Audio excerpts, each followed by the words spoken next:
Hi everyone. So as Ash said, I'm actually a gamer.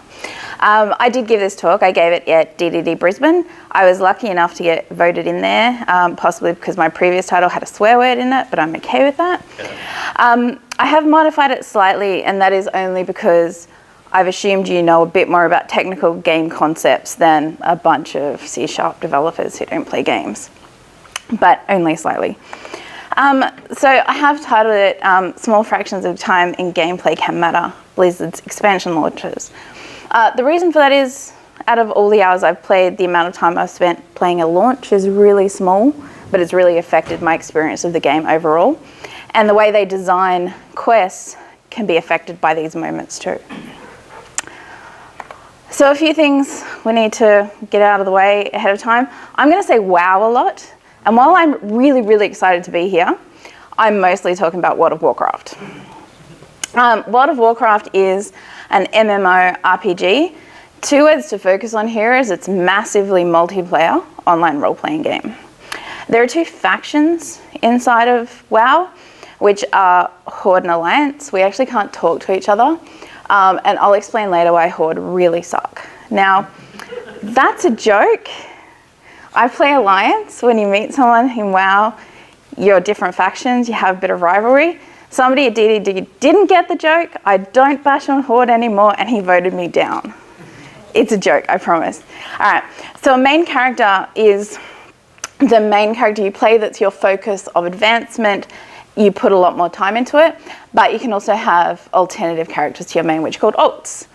There are NPCs, which are non-character players, and gated is when you can't move forward due to needing to unlock progress. And an instance is content that is specific, replayable, and scripted. So what qualifies me to speak about this? That's what it looks like when I log into WoW. So, and that's an old screenshot. I have full character list, 100 plus characters. I haven't even used my 100 boosts that you get for free because I don't have any slots to use it on. I don't have the time to play another character. And yes, I namespace my characters. So I did something really stupid and I installed an add-on that told me how much I'd played this game, which translates to 593 days, which back in December was that much, but now it's 14,000 hours plus. So they do say that if you spend 10,000 hours doing something, you become an expert. I'm an expert. All right, so we're going to take a look at the expansion timeline in WoW. I'm going to explain some of the technology and concepts and when they were introduced, because it all makes sense right at the end.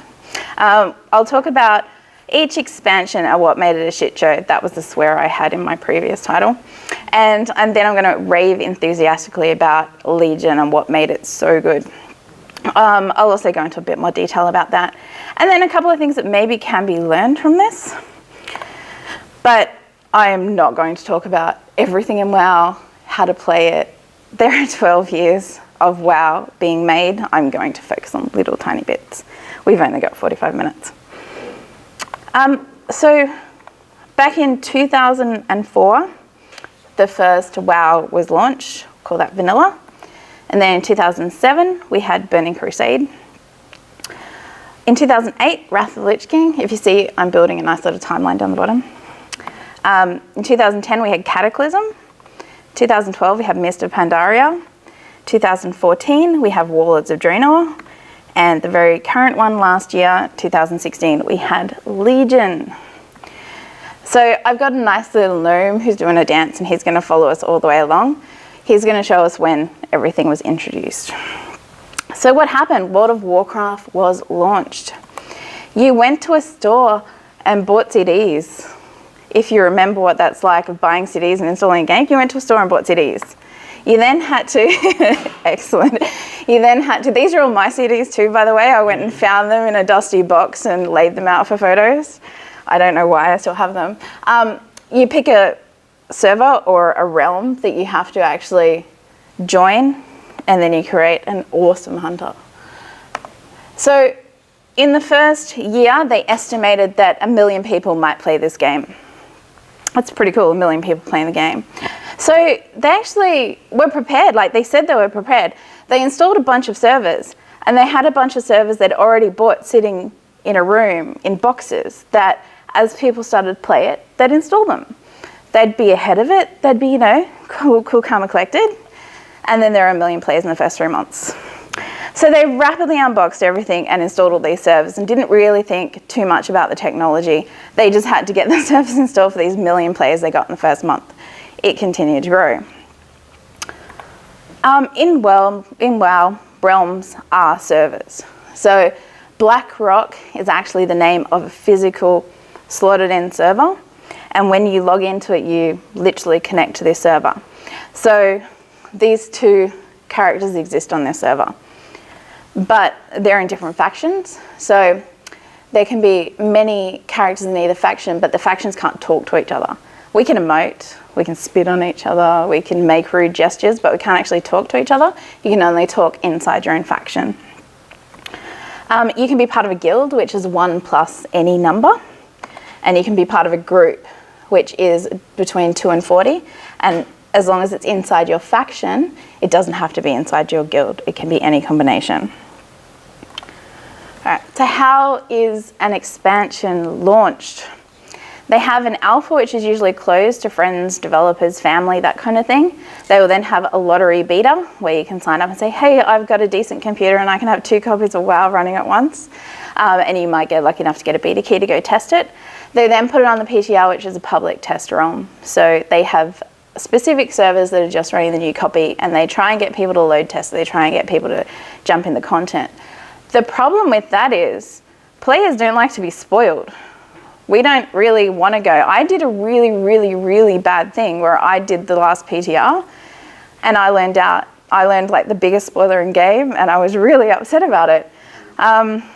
So we actually don't like playing ahead of time. We want to go into a dungeon when it's released. We want to find out the content. We don't want to know they murdered our king.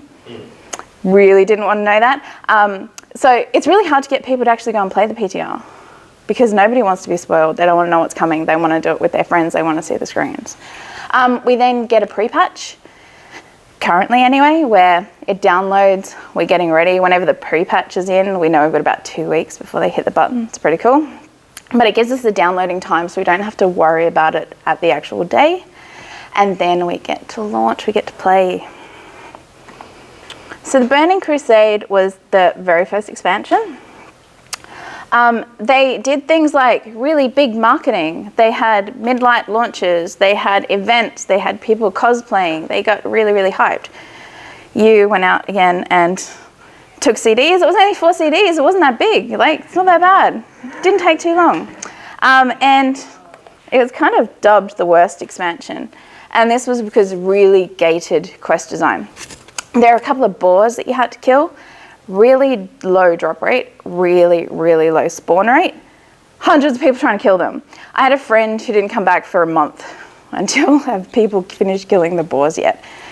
Terribly bad. You couldn't get past the boars, you couldn't get into more content, you couldn't level because they just weren't there to kill. So they introduced phasing, and it was originally invented to fix a bug. So phasing is where it doesn't send data between the client and the server. There might be things that aren't relevant to you, so you don't need to know about them. It takes out some things like load, traffic, etc. Can be pretty good. There are actually 3 types of phasing on appearance side. So you've got object phasing, something is or isn't there. You've got player phasing, I can't see you, you can't see me. And we've got NPC phasing, same deal with NPCs. But then there's also used for quest design. So we've got instance phasing. If I'm starting as a Death Knight, I get my own little area. Nobody else can see me. I get to play. You can't affect me. And then there is temporary phasing for the purpose of a quest. I just need this event to happen while this quest is active. Something's on fire. I put the fire out. It's no longer on fire. When I go past it, the fire's not there. And then permanent phasing. So I would walk into an area, trigger an event, and then from that moment on of a quest completion, it completely changes. I don't see it as I originally saw it, but it's never coming back. So in the instance, these are 2 characters that are in the same location.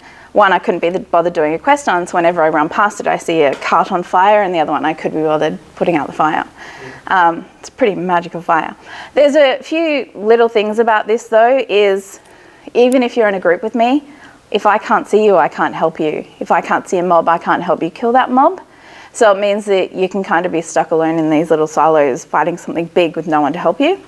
There are other really fun glitches like 2-person mounts. If I fly you over a place that's instanced differently to me, you fall to your death, and I laugh because I did it on purpose. Happens a lot. We know where all the spots are. But it does mean that things happen. You cross a boundary and suddenly things stop being there, like the mount you were flying on. So in MMOs, pretty much you kill something, you're doing it right. You run into an area, you start shooting off arrows, you've probably got it right. After you've killed a few things and things aren't changing, you might read the quest and go, oh, I have to collect something. That's the 1%. Otherwise, you kill something, you're on the right track. But this means that it's different from first-person shooters. Generally, a first-person shooter or a shooting game, the kill shot is the credit shot. You get the most points. In WoW, your tag, the very first person to do damage in a set time, is the person that gets the credit. So if anybody else rocks up and tries to help, so in this case, you know, I've got a really, really ugly Fel Reaver, lots and lots of health. 2 people come along at the same time, a little dwarf dude gets first shot off, he suddenly gets credit, he suddenly gets a loot. Horde are angry. Horde are so, so angry. So no matter how many times they shoot and help kill the item, they will not get any credit, they will not get any loot. So some of us come up with strategies. One of my friends actually wrote a program called Reduce the Lag, where it minimizes the lag for Australian players when we're on the US servers, and then he sold us a subscription service. And so we had that tiny little bit where we would probably get the tag faster than other people. We learnt what spells we could cast that would get the damage the fastest, the quickest. We would do all sorts of things to make sure we got the tag. Because outside of our group, we would stop anybody else from being able to get credit, loot, whatever, and we came up with strategies to make sure we could get through something fastest, which became a very good strategy in the future. So Wrath of Lynch King, it's probably my favorite. It was another midnight launch, events, giveaways. It was a new technology, it's a DVD. There's only one of them, it's great. And as soon as we installed it, we had to download so many patches. So with this old technology, they can't keep updating the CDs when they're out in stores. So not only did we have to wait in line to get it, I think I was actually working. I sent my husband to EB, he picked it up, installed it, I came back and it was ready to go. Wonderful. But you had to wait for the patch. So wait for midnight launch, pick it up, install it, then download a patch. And this was the buggiest of them all. We got really gated. So they gave us 2 zones we could start in, but there was this quest that we had to target these spores. And I mean, it took me so long to try and figure out how to actually replicate this on screen because they fixed it, but those grey spores, I can't target. And at the time, they were only able to be killed by a special action button. So they had immense amounts of health. But you could accidentally damage them and run off, and it wouldn't reset. So we would get to this part of the game, which is one quest that until we completed it, we couldn't move on. Every single spore in the area was tagged by somebody else. We couldn't reset it, we couldn't kill it. So Blizzard, in their infinite wisdom, just did nightly restarts. So, you know, by the time it got to the point where you couldn't tag any, they'd just restart the server, everything would reset, and then there'd be a few more we could kill. That was the only way they knew how to solve it, because it was an immediate problem. And going back there now, it doesn't matter because there's no one there. And they're a lot easier to kill, and the mechanic's fine. But at the time when there were 300 people trying to tag these spores, we would all camp around the single lone little spore that, you know, was actually resetting properly and just hope that somebody didn't accidentally tag it and run off and not reset it. But there was no way past it, we were gated. When it comes to new content, there's there are rules, right? So we generally get a call to action, which is generally an NPC that we have to go and talk to that's going to give us a quest. We have to meet some level requirements. You can't be a level 1 going into a level 90 area. So we've got to tick that off. Quest lines are storylines. Try and tell us a story. They've got an order. They also create a massive funnel. Everybody has to go in these directions like little kids playing soccer. And also they do really silly things back then, like achievements for Realm First, which means people become assholes. They do all sorts of things to try and make that happen, including getting guilds to gate other guilds and all sorts of things. So yeah, no, players, we're the worst. We're the worst. So Cataclysm, they thought, all right, cool, we're going to make it so everything's wonderful. So this is the first digital release. This is the third expansion, but it's the first digital. So we can pre-purchase it and it starts downloading. That's pretty awesome. I didn't have to be somewhere. So, you know, we've got information. This is the new map. There's a new swirly thing in the middle. And a lot of the content is either leaked or it's data mined for the purpose of leaking. So we know what's going to happen. We know that we have to find our capital city. So we log on. And we know that we've got 2 starting zones. That's excellent. We can split up half the people on the server. And then we start hearing, like, where are the Horde going to be? Where are the Alliance going to be? Maybe you try and pick one. But we've got 2 options that then go there. And then we're all here. And look, we're all there. So again, we're chasing the football and we're all funneled in exactly the same place. So while we might have, you know, a bit of option at the beginning, it doesn't matter. You're pushing us all exactly to the same place again, and we're creating problems with load. So the launch, it's the first digital. We have no idea what's about to happen. We know that it's 12 p.m. in the States, which is fantastic for Australians because we get it at 6 p.m. We get all night to play it. The Americans get tired after a couple of hours. We're going till 3 a.m. We've got the service to ourselves. It's fantastic. We know that we have to go and purchase the spell to get flying. It's the first time they've let us fly. We all know we've got a single trainer we've got to go. We know it's in our capital city. You know what's coming. You know what's coming. That's coming. So that's everybody who's online at the time that knows they have to go and buy flying. And we have to click on her. But you can't click on her nameplate. You have to click on her body. And you can't click through objects. Excellent. That's great. Not to mention you're dealing with about 2 frames per second at this point, because not only are all those people here, they've let off every toy, mount, sound effect, spell ability, whatever else they can do, because we're assholes. So it's bad. So we actually have to learn, all right, cool, let's go and make a macro so we can interact with someone. That's actually a macro that I didn't have to delete or create for this purpose. It's still in my list. I have to interact with Khadgar for one of the expansions, so I just copied that. But also, you have to click on him. So then we had to go into interact with target, set up a keypad. So while we're also targeting him, then we can click on him to get the quest. So we have to suddenly come up with ways to get through that massive amount of players. But remember, this is supposed to be massively multiplayer. What's the deal? Whoops, I went too far. So, all right, cool. We finally get through. And then we get to this damn clam. All right, this clam, most hated clam in the game. Because there are 300 people trying to click on it. It's single interaction with a 5-second respawn. Thank you. So we're all trying to click and we're already lagged and we're already down to like 2 frames per second and we're all swearing. We're on vent and we just don't understand, and then we end up in the horde place and then we're killed and there are so many bored people, and all we need to do is click on that clam. And that clam's going to give us breathing underwater and half of us are dying from drowning. Like, why? Why do you do this to us? And it doesn't matter now, because nobody's there. We can go back and everything's fine. Cool. You made something that has a single interaction that has a small respawn. That's cool.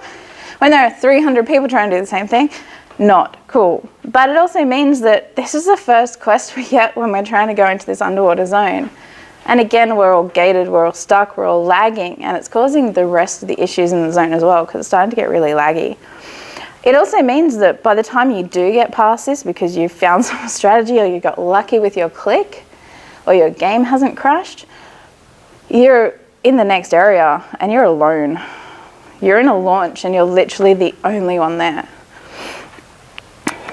So, Mr. Pandaria come around.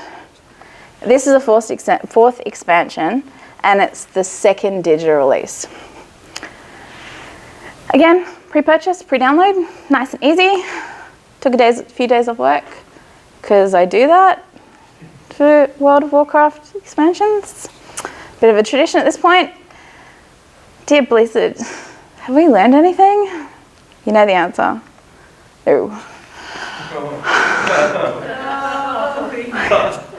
So what your eyes are not helping you see here is we are in a craft. We are figurating around a ship that we're supposed to be blowing up barrels on. The barrels have single interaction and about 20-second respawn. All those people are causing lag. We all don't know what the hell we're doing because they're all just firing at this ship. Until, like, you know, a lot of us will be on Vent or we'll be on Discord or we'll be on some kind of thing, and one of my friends noticed that if you target at this specific area on the ship, that's potentially one of the barrel spawns, so just keep firing at it. So we get through, and again, like, by getting through this, I'm alone in the world. Like, all the people are stuck here. But not to mention, this caused so many server issues that even those of us that had been online for a couple of hours prior to 6 p.m, half of us just got kicked off the server and put in a queue. That was how Blizzard, in their infinite wisdom, deals with load. They kick us off the server and put us in a queue. I personally level with my friend, and he didn't get kicked in the queue, so we had to, like, he just had to keep going, and I had to wait for my queue to pop. It's awesome. So around this time, midway through Mr. Pandaria, they're starting to rethink a bit of their server technology. So we have the ability for cross-realm zones now. Actually, quite a few zones have been merged because they've got lower populations. They've been merged, so I'm on a merge zone at the moment. I'm on Calistraz and Grand. A couple of Australian servers. They were both low pop servers, potentially because we're PvE and not PvP. And they merged us. And this one they started doing a bit of technology where it's fairly seamless. We're namespaced around our servers, but we can interact, we can talk, we can actually trade. It's like we're the same. We can suddenly be in groups and guilds, and it's shared. So this is actually pretty cool. A lot of people didn't like it because suddenly things they were farming in the old content had competition.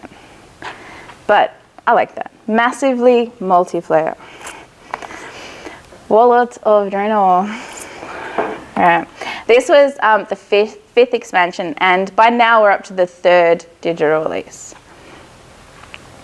Again, pre-purchase, pre-download. Take a few days of work because I haven't learned a lesson. I spend most of my time in queues. And Blizzard, like, their publicity is like, guys, we've got it. We've figured this out. We've done some really cool things. You're not going to have any problems. There's better quest design. Our servers are better than ever. We've amped up. We know it's going to be great. And you know what? Started pretty good. They had starting quests that were phased to 40 players. It's cool. I know 40 people are really interacting with me. That's still pretty massively multiplayer to me. It was very scripted. There were enough things for everyone to tag. Pretty smooth and fun, actually. Then they took us all and dumped us into the same area. So all of those nice little instances that we were all in and really happy of, we had to build a garrison. And we all had to compete for everything. And it was so laggy. It was so bad. The entire zone was at a standstill. The instance technology for garrisons was really, really buggy. So to get around this, they changed the number of maximum people allowed on the server by half, which meant that the queues are now 50% longer for 50% less space. That happened for about a month. I don't think you're going to meet a WoW player that thinks fondly of Legion, because we don't. It was terrible. There was a month of, if you could get in, you couldn't get into your garrison. You would have character not found, instance not found, loading bugs. You were lucky if you loaded. You got really used to that loading screen, like really that bar, just wanted it to keep moving, and it would crash. It took them about a month and a half to really get that technology down, and we were really pissed off. I actually had 2 people rage quit WoW during the launch to leave it for the entire expansion. It was that bad because we were stuck, and that's a very high population server, but on my low population server I was in queues of 1,000. Not fun, especially we're mostly adults who play.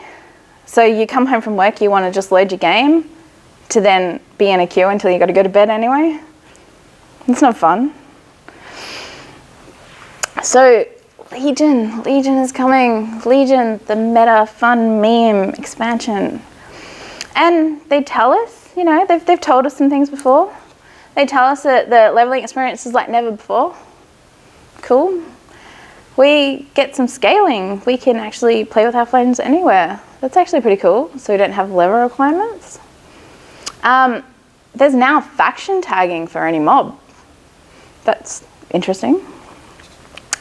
It's going to be the best. It's totally going to be the best. Trust us. It's going to be great. We had a pre-event. So majority of the expansions have a pre-event. It's something that just gets you a bit used to the content. It's generally a patch that loads beforehand to get you used to maybe new abilities, new game mechanics, even like achievements came when Wrath came out. And it was world content. And everyone can participate. Like, I don't have to be max level. I could take my level 10 there and have a go. How is this working? And it's scaled both my experience points and my gear, and everybody's helping each other. And it's instanced and phased. We're limited to so many people and there's not really that much lag. And we're all starting to go, this is actually working. Is this going to be like better? Are we going to have a better time? Maybe. We're all hoping. We hope so much. We hope. And we're all speculating. So we downloaded the patch. It's updated. Good to go. I installed a new graphics card. Don't have to do it. I did it. I took another 3 days off work, and I really, really hope I'm not just sitting in queues when I could be earning money. I prepare enough food and snacks for 3 days. Keep it healthy, keep it in your fridge. You don't have to sleep lots, it's great. Avoid the salt. I say goodbye to my husband. He just doesn't see me for days. He can walk into the room and talk to me and I probably won't even hear him. I've got my headphones on anyway. Log into your capital city 3 hours before the event happens. Sign into your voice server. Start getting really excited. Form your groups and decide which zone to start in. So 5:51 p.m. and my friend who I level with decides to take a bio break. And the quest pops up. So it's early. It's actually early, but only a couple of my friends on Vent are saying, hey, the quest popped up for me. And I'm like, oh, this is really cool. They're actually staggering it for all the people that are online. So they're not just going, everybody, here's your quest. They did it from 10 minutes beforehand, started staggering the amount of people on the server that are getting this quest. So we're all actually starting to be pretty nicely spread out by 10 minutes, and that's the difference it made. A minute each, it made a difference. I then interacted with the portal, which by now they've determined I can click through people to click a portal.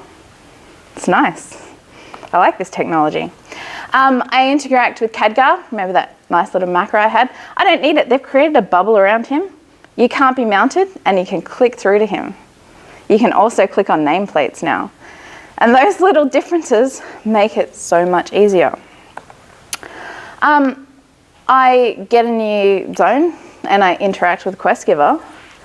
I get a personal NPC. I get an NPC that no one else can see or interact with that gives me a quest. It's mine. Like, there's nothing anybody can do to make me not interact with that thing. Then I get a personal scenario, which takes between 10 and 30 minutes to complete as the very first thing that we're introduced to. So we've already been staggered by 10 minutes to get to this point, and now we're all in our personal scenarios where nobody else can affect us. And it's magical. So then, you know, we finish our little scenarios. My friend finished his a little earlier than me because I fell down a hole. And we can go anywhere. By anywhere, there are 4 zones. But we can pick any of them. It doesn't matter. There's no level requirements for them. It doesn't matter. They're scaled.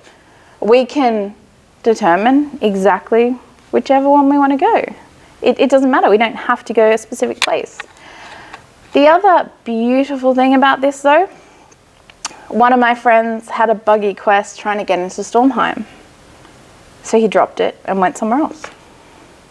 He could go back a couple of days later. It didn't stop him. It didn't make him angry. It didn't say, hey, now I've got to figure out why this is broken. Do I have a bad add-on? Do I have this? Do I have that? No, he just went, screw it, drop quest, I'm going somewhere else. He wasn't stopped by bugs. So it didn't matter that the bug was there. So what is this magic scaling? I don't get it. They've never done this before. It's magic. So you come across Hogger, and there are 2 of you, and you're in a group, you're not in a group, doesn't matter. You're both of the same faction, of course. And this little cute little gnome is 101, and Lovely Hunter is 109. So what level is this guy? Well, from her perspective, is 101, has that much HP, and I'm doing my damage based on my own abilities. And from her perspective, it's this. It looks right. I'm hitting it right. It's all just working. It's all absolutely just working. There are some really, really interesting magic even around buffs and all sorts of things. But as well as that, I don't have to be in a group to suddenly start tagging it, and we all get the credit if we're on the same faction. So in this scenario, we're all hitting the targets if we're in groups, if we're in guilds, if we're whatever. And it's fantastic. And one of the really, really interesting things we noticed is in the past, you would want to try and form up groups to get things done quicker, because if you're killing things faster, you know, it works. But if you come up to somebody and they're halfway through the quest and you say, I want to join you, then you've got that, you know, awkward handshake thing where you're like, but do I have to help you finish off the ones I've already killed? Do we have to stay in a group? How do I awkwardly say, I want to leave now and not help you anymore? Like, you just end up with all these solo players running around killing things because you don't want to waste too much time, especially in launch. You just want to keep going. You want to get to the max level. You want to start getting a gear. But this was forming micro groups, even though you weren't really in a group. Suddenly, these alliance players were following each other around and helping each other and tagging with each other. And everybody got more friendly. And we were told in the past they didn't want to do something like this because we would stop interacting with people and we would stop talking to people. But suddenly, I'm seeing people helping each other and almost waiting. Like, if I saw someone from Alliance kind of running up, I'd stop doing my high damage spells so they could get a tag. We started to get nicer to each other because we could share nicely and easily. So some of the lessons around it really was that everything was designed to scale. So there was no need to change things. One of the ways Blizzard tried to combat launch bottlenecking was they would up spawn rates and up despawn rates to the point where if it got even a little less busy, you couldn't get out of an area without corpse walking pretty much because so many things would spawn around you. So it was never a good answer because the second that it was outside of that maximum capability, it was bad and somebody had to go in and tweak and continually tweak to take it down. But with things scaling and just working and this tagging, We didn't have to do that anymore. It's the same now that it was then. And we can go anywhere and we probably won't die. There was one zone that was too high for us, but we knew that. You could fall into it accidentally and die. But we didn't have to worry about being a certain level to get to a certain zone. We could go anywhere. We could abandon a quest chain in the middle if we were getting bored, or if it was too busy, or if it was bugged, and go somewhere else and just come back later. And you can be ahead of your friends and they can join you. So that's another thing about launches. I always did it with my friend, and we would make sure we were on at the same time. We both took time off work. We would be like, okay, what time are you getting up in the morning? Okay, cool, we'll both get up at the same time, we'll join the queue at the same time, we'll start going at the same time. But our friends that hadn't started and that were 2 levels behind us could never join us because we'd be too high for them. But this way, they can come and join us. They can be a few levels below, but it'll be scaling and it'll just work. It's kind of cool. And they relaxed the competition, right? Changing the tagging led to more cooperative play, which is something we were told was going to be the opposite for years, but it made us all friendlier. And you don't have to change your drop rates, you don't have to change your spawn rates, you don't have to do anything because people are actually just helping each other and tagging and getting the credit they want.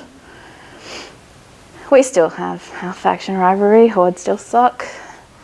We still watch them, follow us around, they get a tag on an area, we've got to go somewhere else, it's fine. It actually, like, I think it's made it a bit more fun with the rivalry. You kind of see a horde coming, you're like, somebody go tag it, quick! And nobody is camping spawn points anymore. There are points in the garrison when you're starting up the garrison where we knew exactly where a lump of wood was about to spawn, and 10 people were sitting there clicking the ground waiting for something to spawn. But you don't have to camp spawn points anymore because we're all sharing things. They've actually made some of them individual objects to click. So once I take it, it vanishes from me, it's still there available for other people to take. And it's just made it less stressful, more fun. That's kind of what you want. You want us to have fun because we're going to spend money when we're having fun. And so another lesson I think is just sharing the load. Currently, and this is something we're speculating, one of my friends is sysadmin, I'm a bit in IT, we actually think that we're continually phased by numbers at this present point because we can never get anywhere and see too many people. We can join large raid groups and then suddenly people appear around us. But in our specific, area, wherever we are, we're limited to a certain number of people. We know there are other people there. We know that we've got friends standing exactly where we are on the map, but we can't see them. And that's because we're all just phased. You join a group, whoops. You join a group and they just appear in front of you. It's seamless. It's really seamless. They've joined your instance, they've changed to your server, but they just appear. There's no load screen, there's no loading time. It's pretty nice. Yeah, I said that. But it also means that we're sending less data between the client and the server. So there's less lag, there's less network traffic, there's less server load, at least from our perspective. And another thing, it still feels full, it still feels multiplayer, it still feels massive because I can see a certain number of people and I'm not lagged. I haven't been shunted into a small space on my own battling dragons. And so, there are some questions I think you really need to ask. Like, why does an object need to have single interaction? Why is that important? Why does a spawn timer need to be so long? Why must a quest be completed to continue? What if it does have a bug? What if people can't interact with it? Why does it have to happen? Why is it so important that this villager gets handed her stack of wood? Why does it matter? Are there other options if I can't complete it? If you have to scale rates, like drop rates or spawn rates, to ask for a specific amount of people, is that right? Is it done right? And then, we get excited. You create hype, we get excited, we read, we data mine, we check blogs, we try and avoid spoilers to find out where we're going to be going, we find out about professions, we get prepared, we empty our bags, we get excited. We have expectations about how it should work, and you can't control that. And the more information you release, the more we expect, especially when you tell us it's better now. And then when you tell us we're prepared, we bring our friends. And that is it. Thank you very much.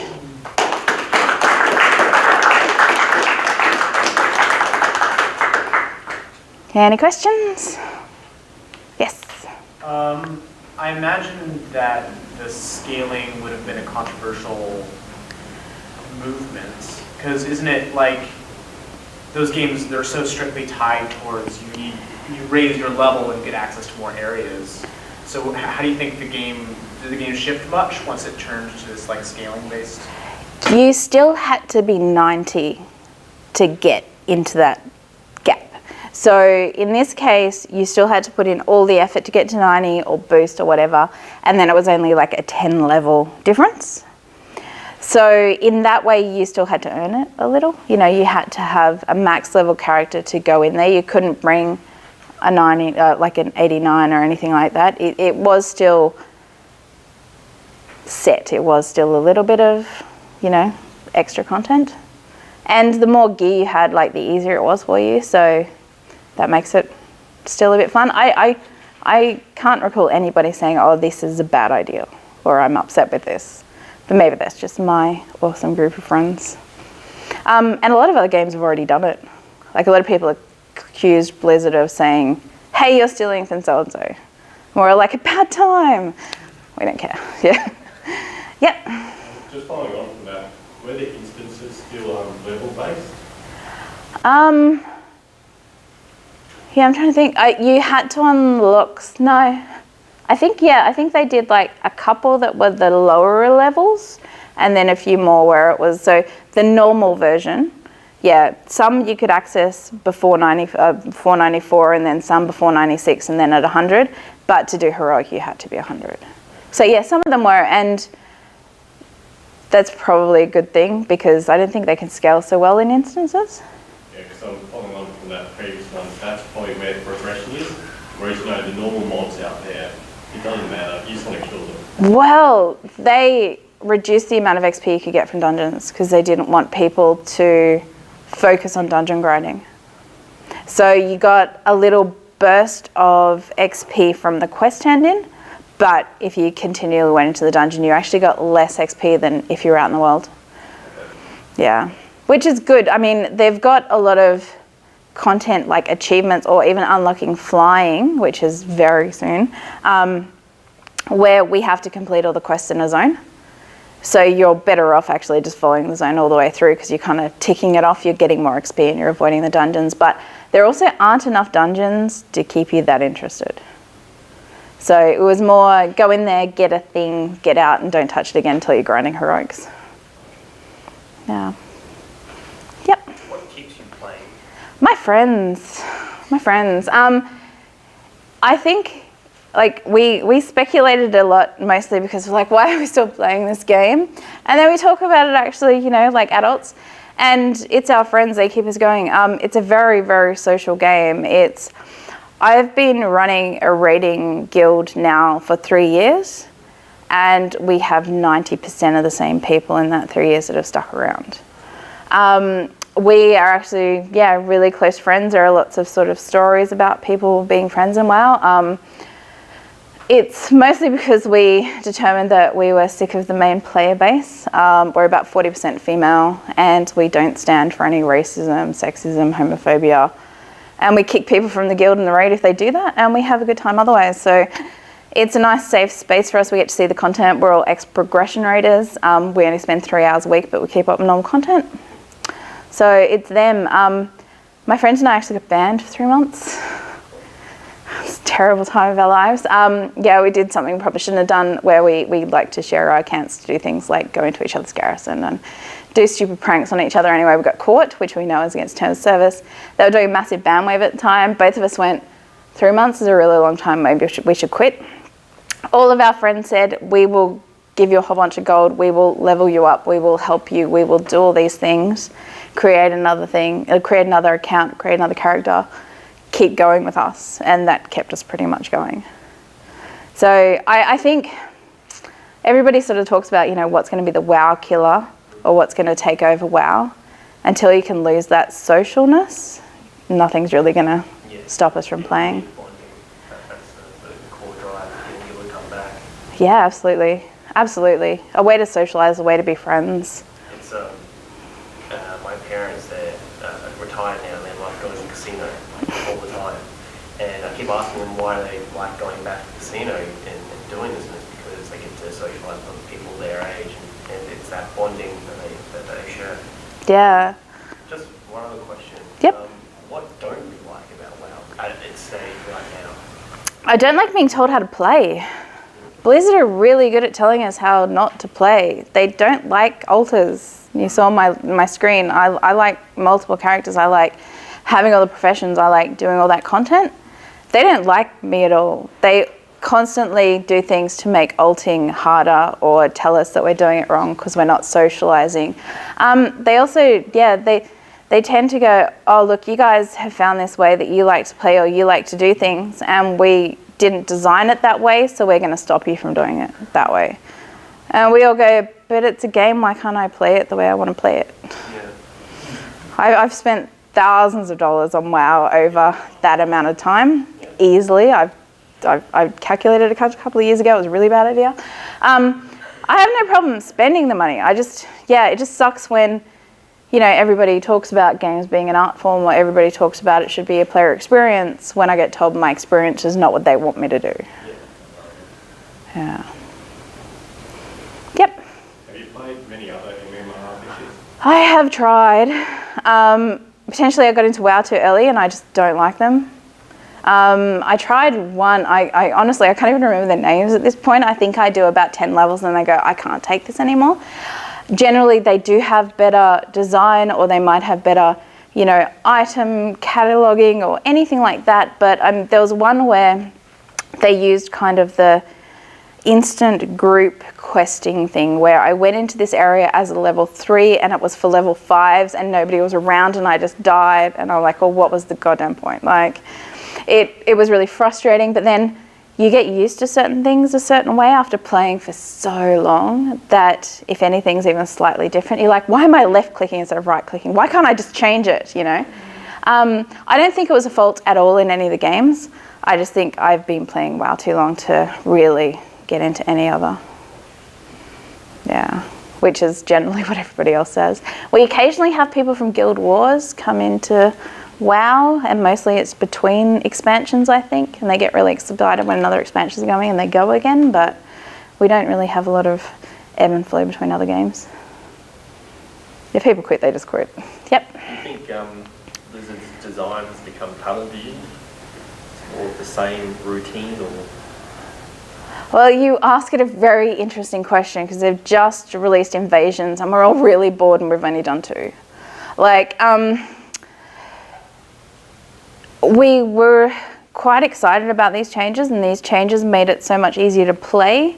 But like I said, you walk into an area and you fire some arrows and you tick off an objective, you know. We all have controversial ideas. I really wanted to kill Gul'dan in the previous expansion, and then they dragged him out. It felt like a filler expansion to make a movie, which is the way all of us felt, and we really hated it. It had really lacking content, and they seem to stick to their guns against us for weird things like flying. Yeah. Like, they won't let us fly. And we find that we do more exploring when we're in the air and we're like, oh, I just flew over something cool, I'm going to drop down and have a look at it. Or I actually go out into the world more than, okay, how is the quickest for me to get to A to B, because I can't just jump up in the air and go.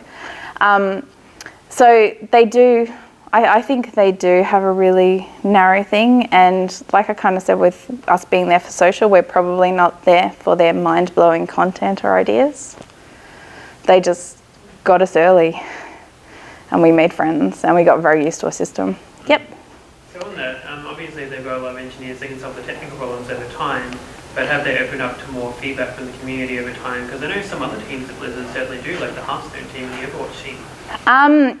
We seem to cry out in anger and they listen to us. So they had gated assaults, which is the thing that's very recent, and it was more set for American times, and they're only available for 6 hours. So the very first two for Australians were in our morning when all of us were at work, or one finished at 7 a.m. And we're all going, but you're telling us we need to do these to do flying, and also they're not at a good time for us, and we're missing out on this experience. And we're all really kind of angry about it. I tweeted, some of my friends tweeted, we jumped on the forums, and they actually caved.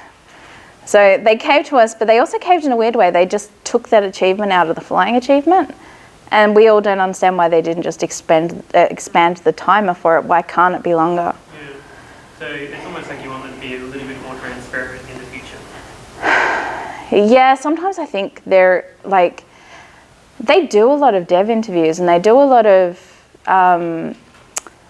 blog posts and things on their design, and sometimes it actually feels like I didn't want to know that they thought that way about us.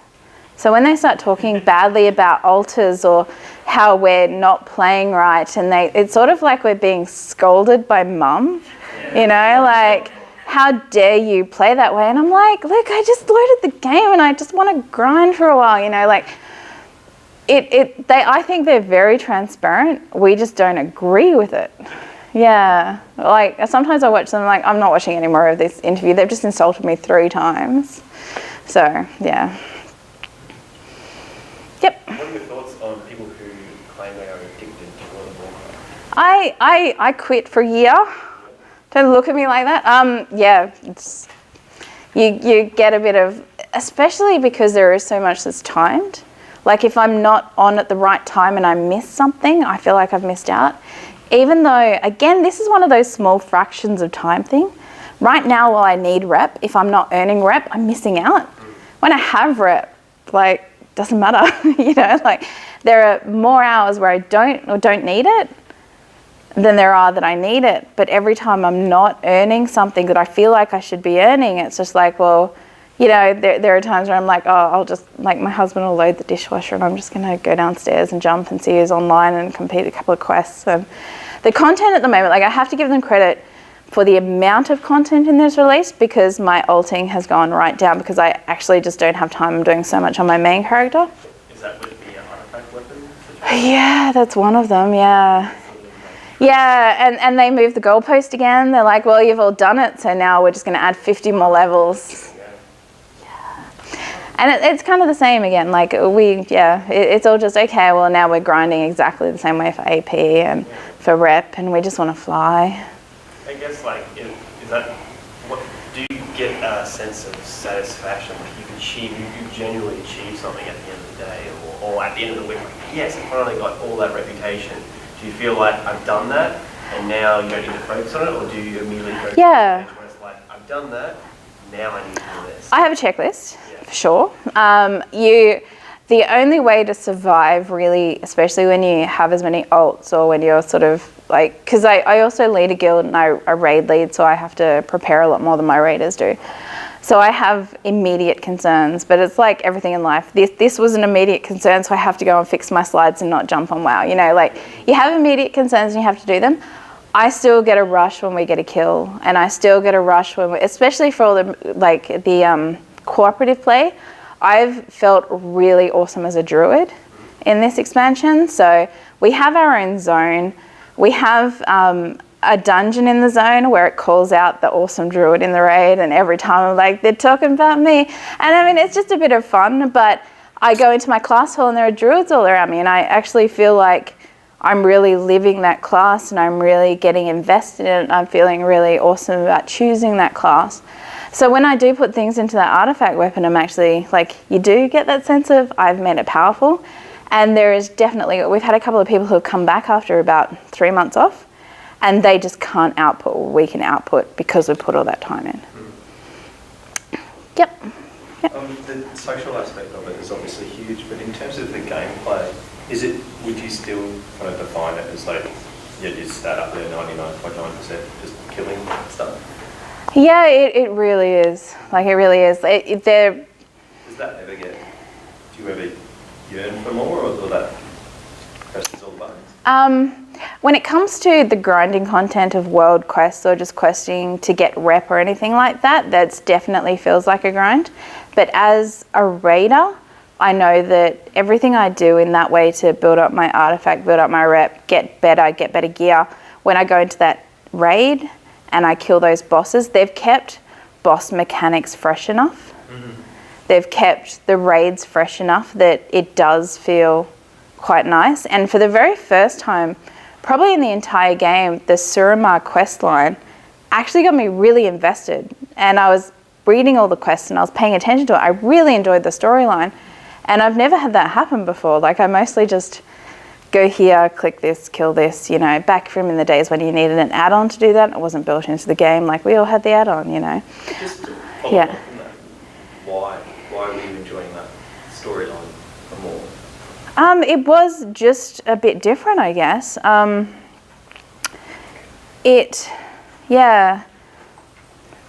It was really very zone specific. It was a brand new, not necessarily race, but at least history. It didn't build on any other races' histories because it was almost sort of like, a Galapagos. It was in its own little thing without any other sort of, it was time capsuled. It was, something like that. It wasn't affected by previous things that we've actually known. A lot of WoW is, remember back in vanilla when this happened, now it's affecting here. In this case, it didn't feel like that at all. It was so new and so different. Mm-hmm. And that's what really captured me, because everything else was, okay, we're talking about dwarfs again, or it's the third orc expansion, I am sick of orcs. But this was, even though I think they're like based on elves, it was really very new. And it was actually a pretty captivating story. And it was, you were almost rescuing a near extinct race, which was kind of cool. Yep. Without saying everyone, who do you think WoW is for now?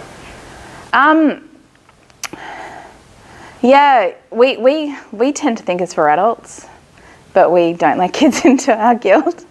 There are everybody says that, it's just some 13-year-old mouthing off at you, but I actually think it's a whole bunch of dudes, older adults, yeah. I meant more as in, like I've seen, for example, the Game Grumps going to try and play one of the last expansions and they've never played it. Yeah. They were terrible.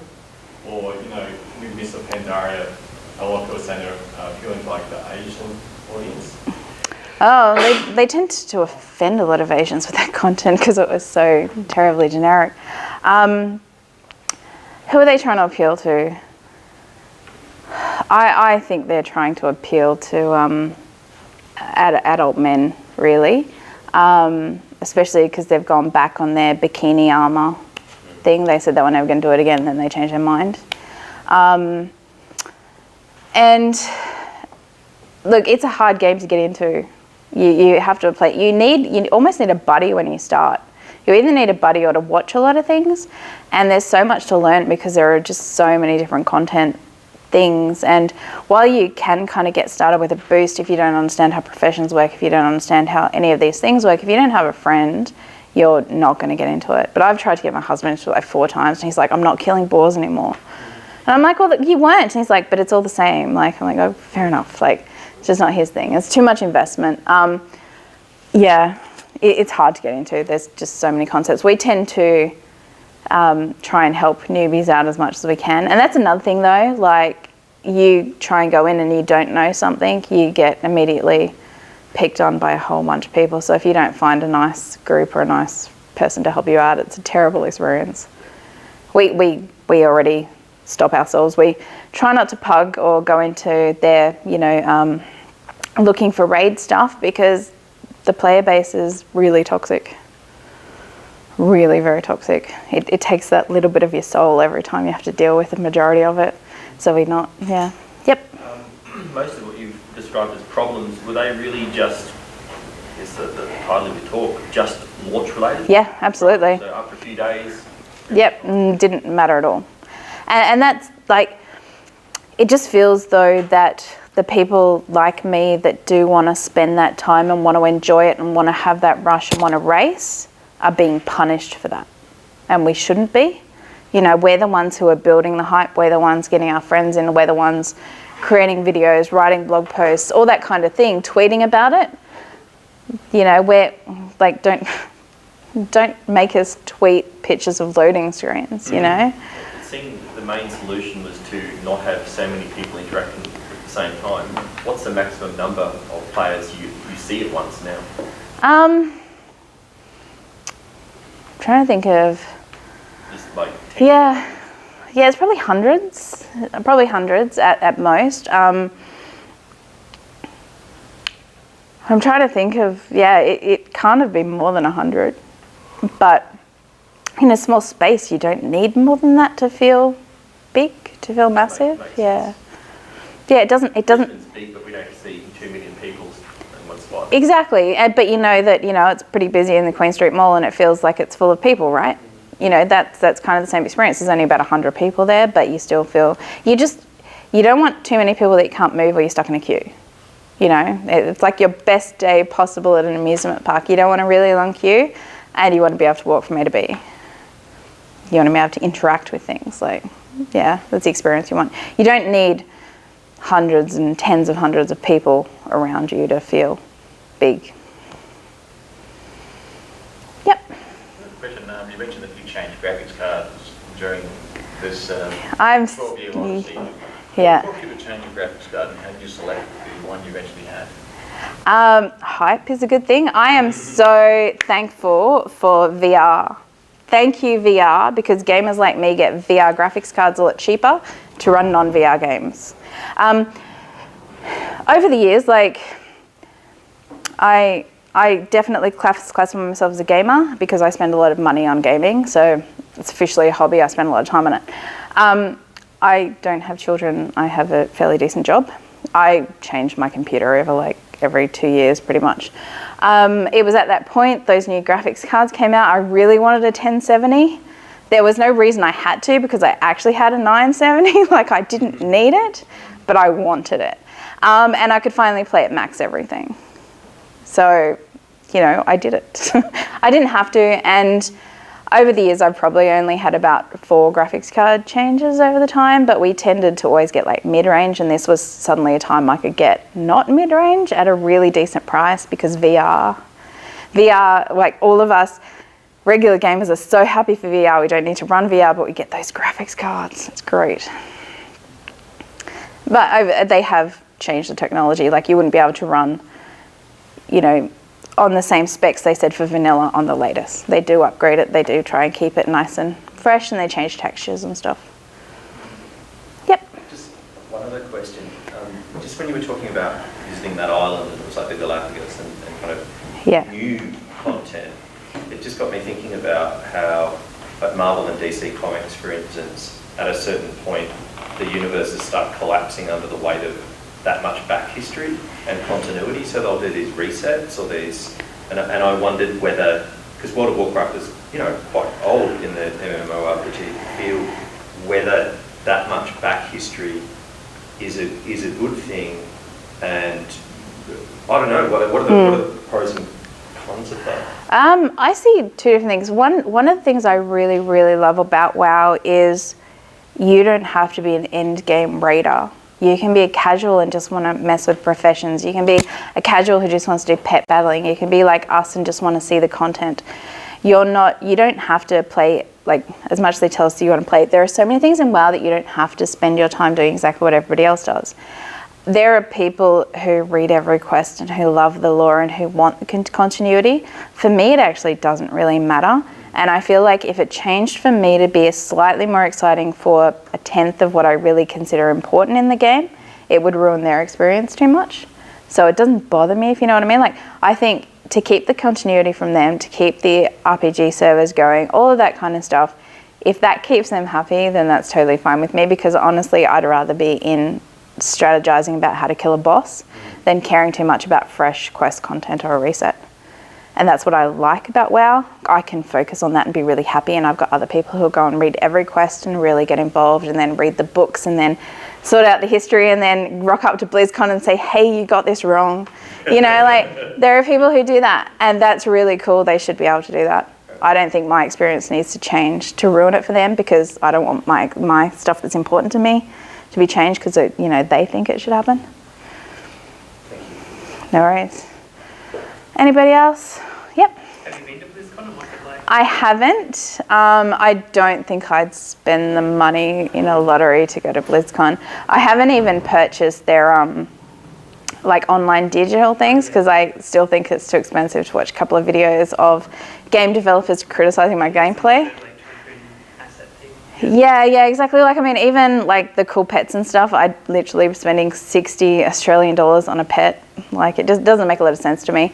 I'm not that invested in Blizzard themselves, I guess, as I am in the game and my friends and socializing, and none of my friends would be there, so it wouldn't really be that much of a point to me. I get why it's a spectacle and I get why people do it, but I travel to see Harry Potter, so, you know, people do crazy things. Yep. This is a personal thing. What's your husband think of your hobby, and do you Fight meet with your friends in real life? Yes, yeah, both.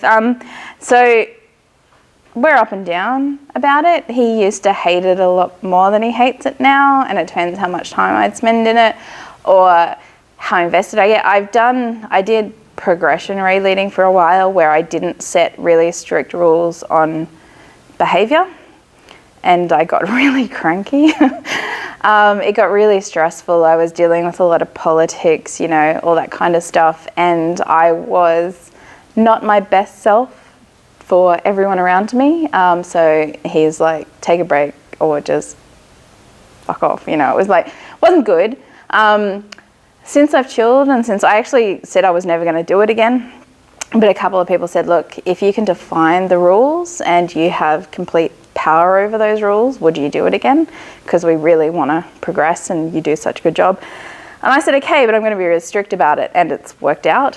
So I get to say, look, you know, a 13-year-old comes in and they start saying something's gay. I say, you can't say that. And they say, well, I don't care. And I'm like, cool, see ya. There are 10,000 other guilds you can go be like that. You can't be that here. So we don't have any bullying. We don't have any raging. You're not allowed to whisper somebody and say they did a bad job. You know, we just keep moving on. It's actually really fun. We spend 3 hours a week, and it's chilled me out, I guess. I went down to NDC Sydney last year, and a couple of my guildies live in Sydney. So we spent a night going out, eating, meeting up in real life. And my husband there, and it was really weird, surreal experience for him, because I feel like I've known those people for 3 years, like really intimately. I know everything about them. And so when they started asking him really personal questions, he's like, I don't know you. You know, it didn't make any sense to him. And I'm like, oh, but, you know, they kind of know everything about you. Sorry about that. So, yeah, I've met up with them. I wouldn't have probably met up with people in previous guilds, but we've built such a strong sort of relationship, and we have so many rules that I could trust them. And, I mean, the particular people I'm meeting up with was a lady and her husband, and then another guildie that lived in the area, and it was kind of felt pretty safe. And, yeah. So, I mean, there is a lot, you know, the joke about the wife rage or the husband rage. It happens. You spend a lot of time in a game and not socializing as much. But, I mean, when I started playing, he was heavily into Call of Duty and was part of a clan and stuff. And so if he got to, I got to. Now I play a lot more than him, so. Yep. I'm just curious to know how long it takes you to kind of level up a character to maximum, like from scratch. Now it's all weird and stuff, but I had a system, like I haven't done it in a really long time because I haven't needed to. I had a system where I knew the exact right path to go up. The dungeons to hit, there was one point where I leveled one toon literally just by pet battling, because I needed a pet roster and I thought I'd level the toon at the same time. You get really good at strategies, you follow guides, or you just, I knew that there was a specific potion I could use between a certain couple of levels, and if I did it right, I could level 4 levels in an hour without dying. And there are some where I could do it in like sort of under 20 hours, from 0 to about 90 at the time. Depends on interruptions and if there's anything else exciting going on. they've made it a little too content intensive, and I haven't had a chance to sort of level anything up, and I'm feeling the loss. But yeah, there are definitely guides and strategies, and there's heirlooms now, and dungeons give you, in lower levels, give you so much experience. You usually have to play with other players that you don't know though, which is a problem with me. They get so ragey. So. Anyone else? Thanks for listening to a player.